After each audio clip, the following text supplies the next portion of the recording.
The next problem, number 13, is very similar with a change.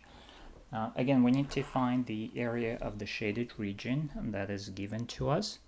The region is bounded by two curves, blue and red, as you can see. But the one important difference here for this problem is that it will be quite complicated to use vertical cross sections as we did in the previous problem for this problem. Instead of using vertical cross sections, we will use horizontal cross sections. Now let's first of all look why the vertical cross sections would not work so well for this problem. So let me copy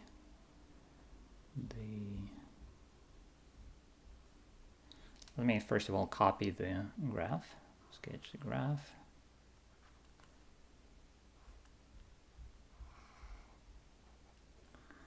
So we have a blue curve, goes roughly like this. And then we have a red curve that goes like this.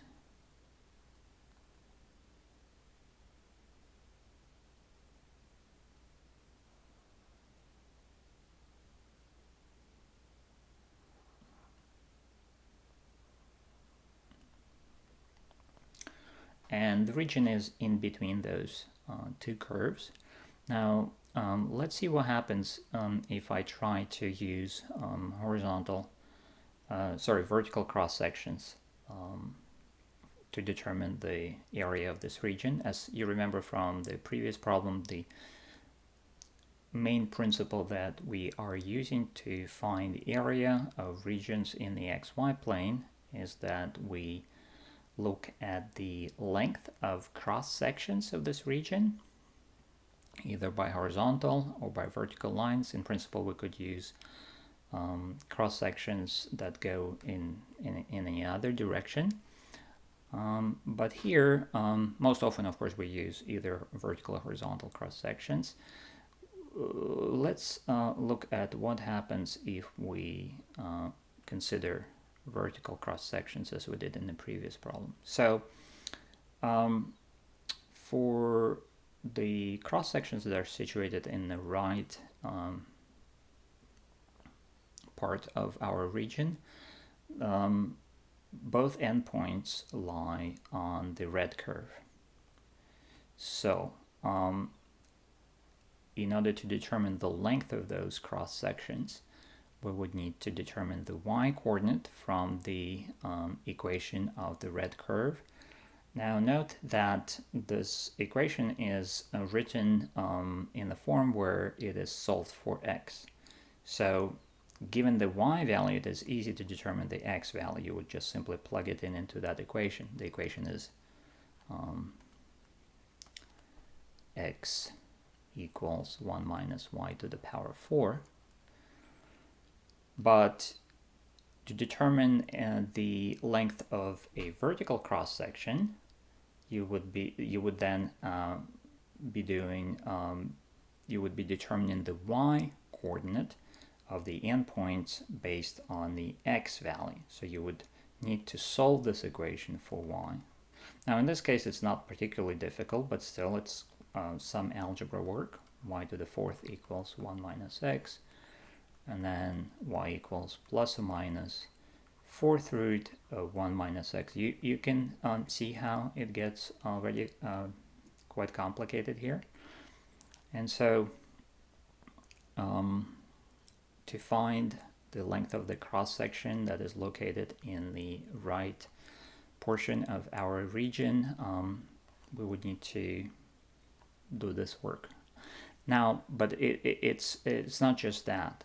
There is a further complication, namely that when you move further to the left in your region and you start looking at the cross sections located here,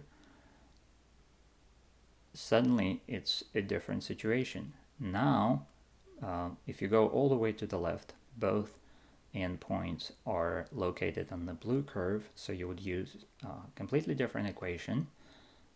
the equation of the blue curve to solve for the y coordinates of the endpoints. And even more complicated, so if you look at the cross-section somewhere in the middle, you will see that it consists of two segments.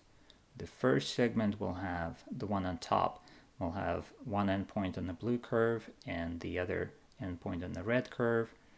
And there is a second portion of that cross-section which would be an interval with an endpoint, lower endpoint on the red curve and the upper endpoint on the blue curve. So what I'm trying to say here is that vertical cross sections here are fairly complicated.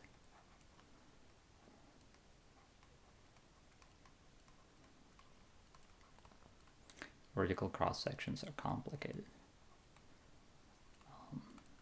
because of the fact that the endpoints of these cross sections are sometimes located on the red curve, sometimes on the blue curve, and sometimes they're mixed.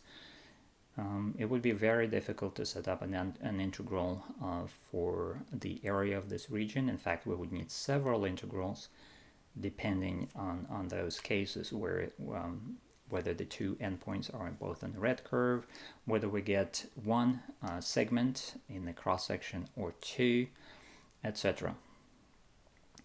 But we don't really have to use the vertical cross sections. We can look at the horizontal cross sections and that would work just as well. So this is the main idea here. I'm going to redraw our region, and instead of looking at the vertical cross sections, we will look at the horizontal cross sections. Try to make our drawing a little bit bigger as well. This is the y-axis, this is the x-axis, and we have the blue curve has 3 y-intercepts, and is an S-shaped curve, and then the red curve is kind of looks like a parabola, but it's not really a parabola because it has a y to the 4th term in its equation.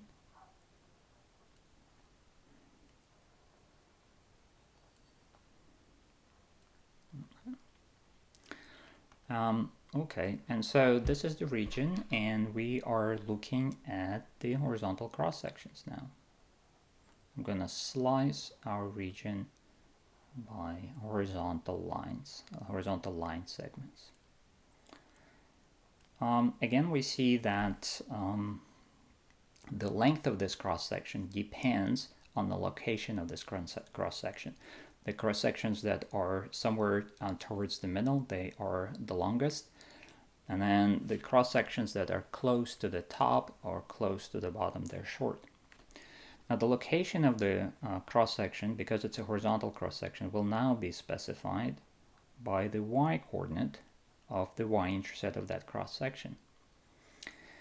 And we also notice that the left endpoint of the cross section is on the blue curve, the right endpoint of the cross section is on the red curve, and therefore we can determine the x coordinates of these cross sections from the corresponding equation. For the left endpoint, the x coordinate, x sub L, I will use subscript of L to indicate that this is the left endpoint of the cross section. We get the following formula, y cubed minus y. This is the equation of the blue curve, x equals to y cubed minus y. For the right endpoint, I will denote that by x sub r. The right endpoint, we will use the equation of the red curve, and that is 1 minus y to the 4th.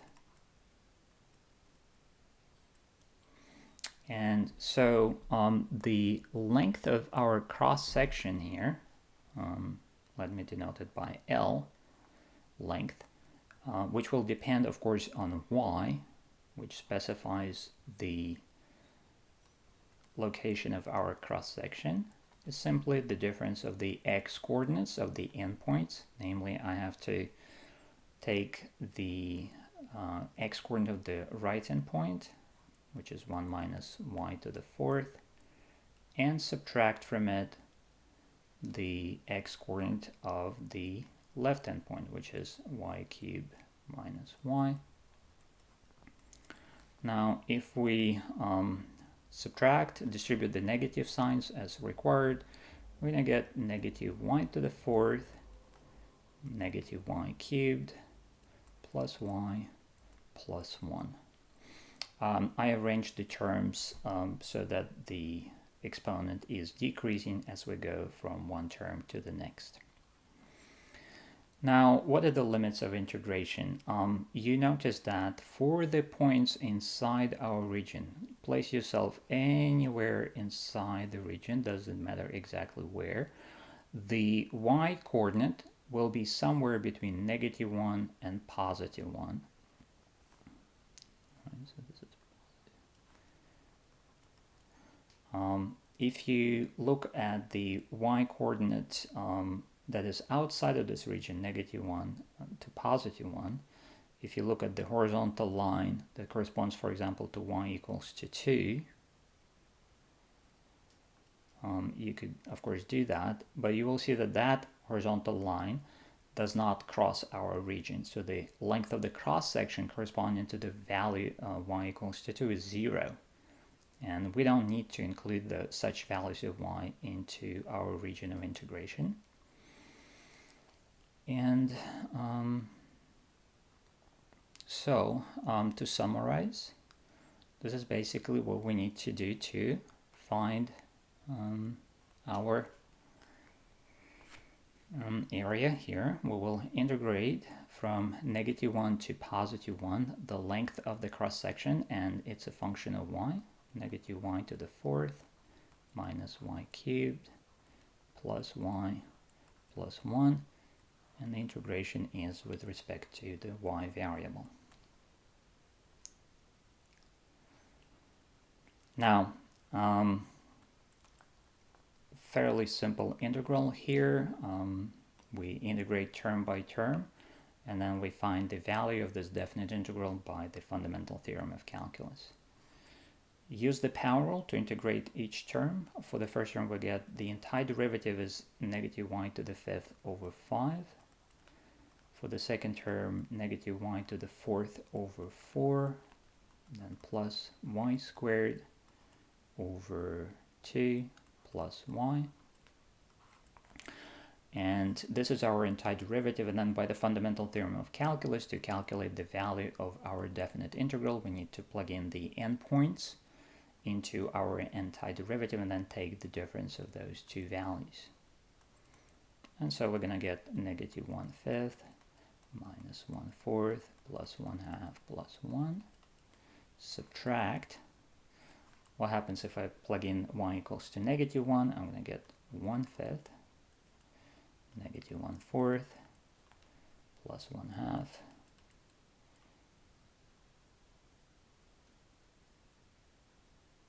and then finally -1. Okay. All right, and let's see what happens. When I subtract -1/4 and -1/4 cancel out, 1/2 and +1/2 cancel out. 1 minus -1, that's going to be 2, and then I'm subtracting from that 1/5 2 times, so -2/5. And the result is 8/5. And since the problem is asking us to enter the answer in decimal form, we will rewrite 8/5 as 1.6. This is our final answer. The area of this region is equal to 8/5, or 1.6 in the decimal form.